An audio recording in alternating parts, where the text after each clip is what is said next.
বহুত এরিয়া আছে, তো এই ফকিরবাড়ি এলাকায় একটু ছোট পরিসরে দোয়ার আয়োজন করবে। আসলে আমি তো দেখছি যে জনসভার মতো জনসমুদ্রে পরিণত হয়েছে। ছোট্ট আয়োজনে এত লোক হওয়া এটাও কিন্তু একটা আশ্চর্য বিষয়। যদিও আমাকে বিএনপি বহিষ্কার করছে, আমরা কিন্তু বিএনপির বহিষ্কার করি নাই, বিএনপির পাশেই ছিলাম সব সময় যতটা সম্ভব। তারপর মনের একটা বিষয় আছে, অনেকে দেখেন একটা বড় চালান নিয়ে মাঠে ঘাটে বেড়াইছে, কি বলছে যে সে তো বহিষ্কৃত, সে বহিষ্কৃত লোক, এই সেই, তার তো আসলে অস্তিত্ব নাই, অমুক তমুক। তা আমাকে তো আসলে, যেহেতু আপনারা আমার পাশে ছিলেন, এই জন্য কিন্তু আমাকে বহিষ্কৃত বললেও তারা তেমন কিছু সেটা কাজে লাগাইতে পারে না। যেহেতু বিএনপি আমার পাশে, বিএনপি আমার সাথে, আপনাদের জন্যই আমি ছিলাম, আছি, ঠিক না? এটা কিন্তু আপনাদের কৃতিত্ব সব কিছু।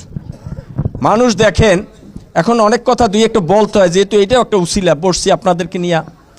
এতদিন আমি যাদেরকে, এই হালিম মের্দাই একসময় পাখার নির্বাচন করে, সরোয়ারবার নির্বাচন করে না, অনেকে এসছে শহরটি নিয়ে খবর দিয়ে বা তার বাসায় এসে সাজছে, সে করে নাই, বিভিন্ন মন্তব্য করছে, তাকে বহিষ্কার করবে। আমি কিন্তু বলছি যে না, বহিষ্কারের দরকার নেই। একটা মানুষ রাগ হয়েছে, হইতেই পারে, আছে দলের নাম থাক, কিন্তু দলের উল্টা তো করতে পারবে না, বা দলের একটা লোক আছে, এ ধরেন হালিমের দ্বারাও বাদ দিতাম, ওই আর এক দলে যাইতো, দলটা আরও ভারী হইতো, আমাদের একটু ক্ষতি হইলেও তো হইতো। আমি কিন্তু দলের চিন্তা করছি যে না, তাকে বহিষ্কার করা দরকার নেই, থাক ওই অবস্থায় আছে। এই জিয়া যে লাফায়, এরা কিন্তু আওয়ামী লীগে যোগ দিয়েছিল ওই আলী আলাদারটা সহ, ওই হিরণ মিয়ার সময়। আমি যখন আবার দেখছে ওখানে যাই সুযোগ সুবিধা পায় না, বিভিন্নভাবে আমার সাথে সম্পর্ক ছিল, আমি চিন্তা করছি একটা লোক মোটামুটি তো আছে, যাই হোক ভালোই আছে, তাকে আনি দলে। এই দলে কিন্তু আমি পরামর্শ দিয়ে আনছি, এবং আলামিন আমার কাছের লোক, যখন কমিটি হয় ও আমার কাছে আবদার করছে, চাচা যদি আমারে দেয় নাহলে সভাপতি দিয়ে, নাইলে দরকার নেই। মানে আমি আলামিনরে বিভিন্নভাবে বুঝাইয়া শুনাইয়া বিভিন্ন কায়দায় দেখছি যে ও থাকে এলাকায়, বা টাকা পয়সা দুই সাইডে আছে, আলামিনরে সিনিয়র আলামিন, তারপরও আমি আলামিনরে সেক্রেটারি বানাই, ওর সভাপতি বানাই দিছি। সরোয়ার ভাই নিজে বলছে যে বুঝ জ্বালাও, অত কথা বলবো না, অনেক ব্যাপার। আর আলামিনের পক্ষে শহরের যারা নেতারা ছিল, তা আমি দলের স্বার্থে, নিজেকে এলাকার স্বার্থে ওর সভাপতি বানাইছি। তাই কয় না, যারে মাথায় উঠাইলে আশ্রয়, একটা কথা আছে না, এই এখন সেই অবস্থা। নির্বাচন করতে সবাই পারে, অসুবিধা কি? আমি তো এতে রাখ না, নির্বাচন করবা তোমার আদর্শ দিয়ে তুমি করো, তুমি ভালোবাসা দিয়ে করো। এই অসভ্যতামি করে তো নির্বাচন করা যায় না। দেখেন আজকে আমাদের দেশ সমাজ, আমি বারবার বলি, সবাই আমাদের অবস্থা যে কী হইবে, আমরা কেউ জেলেও দিতে চাই না, মামলাও করতে চাই না, কিন্তু মানুষকে তো লাইনে ভালো পথে আনতে হইবে, তাতে পাও ধরা লাগলেও ধরতে হইবে।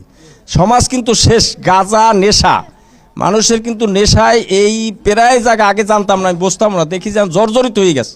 আমাদের ভবিষ্যৎ ছেলেপেলেরা যে কী হবে, পরিবেশটা কোথায় যাবে, এটাই বলা যায় না। আমরা একটা মেয়ে দিতে হইলেও তো একটা ছেলে লাগবে, ছেলেগুলো যদি সব নেশাখোর হইয়া যায়, বা তারা শারীরিকভাবে তারা ক্ষতিগ্রস্ত হয়ে যায়, তাহলে মাইয়ে দিয়েও তো শান্তি পাবো না। এখন চিন্তার বিষয় হয়ে গেছে না? তা আমাদের কিন্তু সমাজে এটা দরকার যে আসলে নেশা যারা করে বোঝে না, ওরা বুঝলে হয়তো করতো না, ওরা দেখে সহজ জিনিস, এটা বেচতে পারলে 2 টাকা হয়, অতি সহজে বইয়ে বইয়ে পাই, এটা সহজ বোঝে। আসলে তো এটা লাইফ নেই, এটা জীবন না, এটা আসলে বুঝাইতে হইবে, বুঝতেও হইবে। আমাদের প্রয়োজনে কমিটি গঠন করিয়া বুঝাইয়া শুনাই ওদেরকে ভালোর পথে আনার চেষ্টা করতে হইবে। আজকে দেখেন কাদের সাথে দিশা বিশা পাইয়ে, লোকজন না পাইলে যদি ওই নেশাখোর যারা গাঁজাখোর বা যারা বিক্রি করে তাদেরকে সহায়তা করিয়া, তাদেরকে উৎসাহিত করিয়া দলে আনিয়ে আমরা দল ভারী করি, তাইলে কি দলের সুনাম হবে? কন দলের আরও ক্ষতি হইবে। তাদেরকে ভালো বানাইতে পারলে দলের সুনাম হইবে। তো যাই হোক, এইভাবে কিছু কায়দা কানুন চলে দেশে, আপনারাই জানেন, বোঝেন যে কারা কোন লগে, কারা কোন লগে কারা চলে। এটা কিন্তু ভালো লক্ষণ না। আমি যদি সমাজের উপকার করতে চাই, আমি যদি সমাজের সেবা করতে চাই, তা আমাকে তো আগে কিছুটা হইলেও ভালো হইতে হইবে, আমার লোকজন কিছুটা হইলেও ভালো থাকতে হবে। 100% ভালো থাকবে না, 5টা ছেলে একজনের থাকলে 500টা ছেলে ভালো হয় না, এটা ঠিক আছে, তারপরও তো চেষ্টা করতে হবে। তো এইটা যদি আমার বিসমিল্লাহি থাকে গলত, আমি যদি গায়ে ময়লা লাগাই উজু করি, 10 বার উজু করলেও এতে কি উজু হইবে? তো এইটা বুঝতে হইবে, এটা বুঝবে। যাই হোক, আমি কথা বাড়াবো না।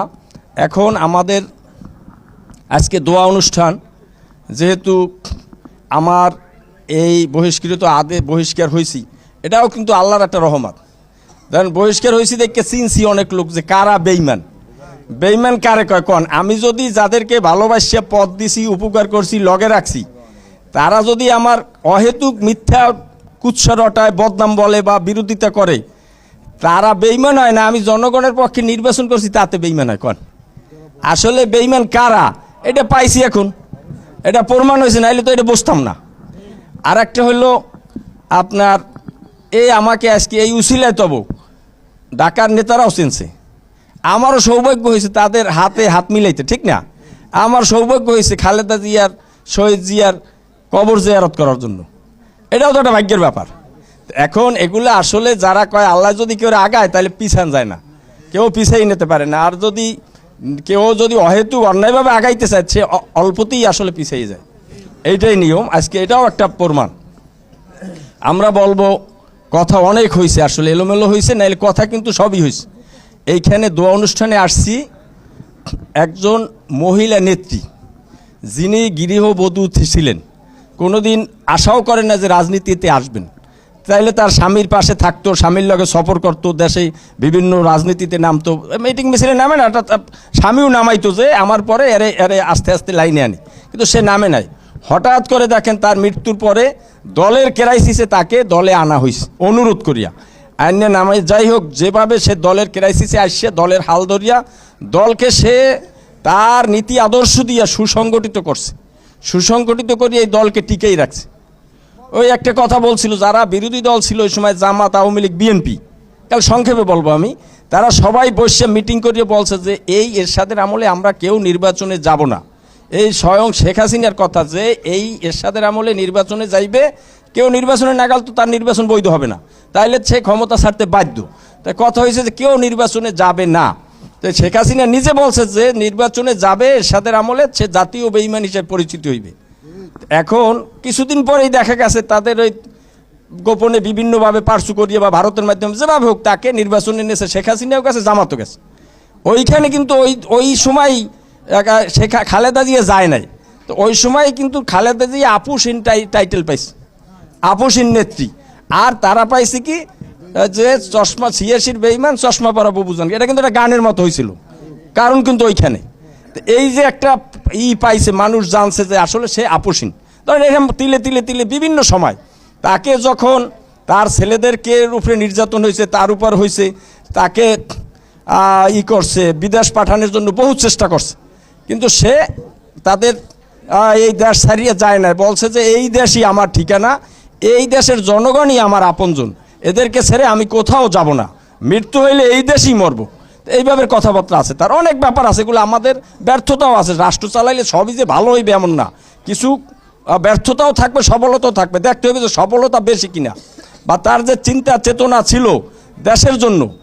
আবার দেখেন তাকে এই মঈনুদ্দিন ফখরুদ্দিন সরকারের সময়, সেনা সরকারের সময় প্রস্তাব দিয়েছে যে আপনাকে ক্ষমতা দেওয়া হবে, আপনি আমাদেরকে বৈধতা দেবেন। সে বলছে বৈধতা যদি আইনগতভাবে পান তাইলে পাবেন, না পাইলে আমার বৈধতা দেওয়ার সুযোগ নেই। দেশের জনগণের এটা হলো বিষয়, জনগণ অত্যাচারিত হয়েছে, জনগণ ক্ষতিগ্রস্ত হয়েছে, তারা যদি দেয় আমার কোনো আপত্তি নেই, কিন্তু আমি আপনাদের বৈধতা দিতে পারবো না, আর আইনে যদি পান বৈধ হবে। এই বলছে পর আস্তে তারা শেখ হাসিনার লগে পার্সু করিয়ে তাকে ক্ষমতায় বসাই দিয়েছে।